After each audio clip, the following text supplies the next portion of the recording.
Pag mabigat na ang pinagdadaanan mo bilang nanay, anong ginagawa mo? Nagdadasal lang po. Lagi lang naman sa Panginoon. Manghihingi ng kalakasan talaga. Umiiyak ka din. Siyempre po. Tao lang naman. Paano? Nahihirapan. Paanong nangyayari sa'yo at anong ginagawa mo pag dumarating yung puntong naiiyak ka na sa hirap? Yun, nagdadasal lang po. Tapos, yumayakap lang ako sa mga anak ko. Kasi maraming magulang umiiyak ng palihim. Oo, hindi ba pakita sa mga anak, Umiiyak sa banyo, Yes. sa loob ng kwarto. kaibigan. Di ba? So talagang pinipilit nilang itago at hindi makita ng mga anak. Kailangan po kasi malakas. Tsaka sa trabaho mo, hindi lahat ng babae yun ang trabaho, yung delivery Yes. rider. Opo, Yes. opo. Hindi ka ba nahihirapan? May mabuhat na mabibigat? Minsan po, nahihirapan pero lahat kakayanin mo pagka magulang ka na. Naging inspirasyon mo yung mga anak mo, no? Opo. Oo. Ang mga anak mo ang dahilan ng pagbangon mo araw-araw. Yes. Yes, meme. At sila rin ang inspirasyon mo para ilaban ang ating jackpot round. Sa ngayon, may pot money tayo na 100,000 pesos. Kung malakas ang loob mo, panindigan mo ang pot, tatanungin kita, sagutin mo ng tama, iuuwi mo ang 100,000. Pero, kung gusto mo makasigurong uuwi ka ng masaya at may bit-bit para sa iyong mga anak, tanggapin mo ang offer ni Kim at ni Jackie. Go! Ate Ja, para sa'yo, unang offer namin, 10,000! Pot o lipat? Pat, Manipis yan. Itodo mo na, Kim. ito todo natin! Todong offer. 15,000! 25,000 pesos! Ayan ang pinakatodong offer ngayon ni Kim at saka ni Jackie. 25,000 pesos. 1/4 ng pot money na 100,000 piso. Gusto mo ba makipagsapalaran at iuwi ang pot money 100,000 pesos? O okay ka na to take the 25,000 pesos, bring it home and go home happy? Pat. Pot! Pot o lipat? Pat, Ayaw mo talaga ng 25,000 pesos? Sure ka, sasagutin mo ang tanong ko sa'yo? Hindi na magbabago yan? Ayaw mong tumawid sa pulang linya?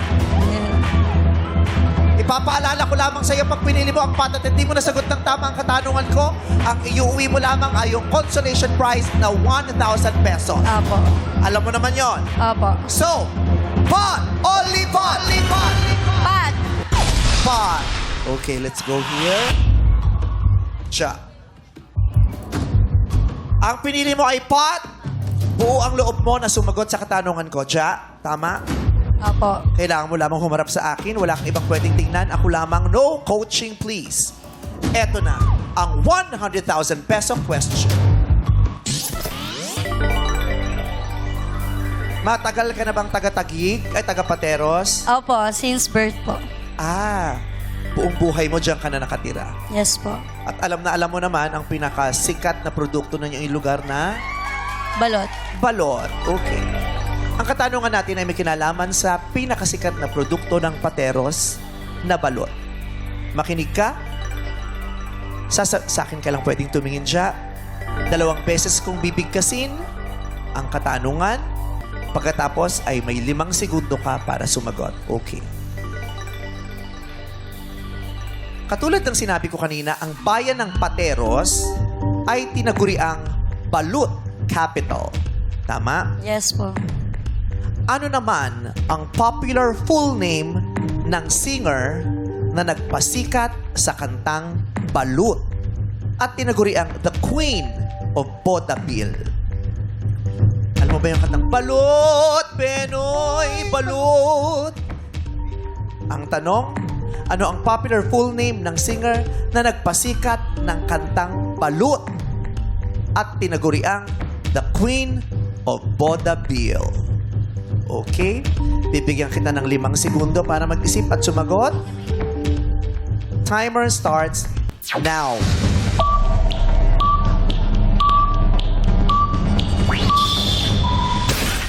Walang naibigay na sagot si Ja. Pag piyesta ba sa inyo, hindi pinapatugtog yan? Sikat na sikat ito, oo.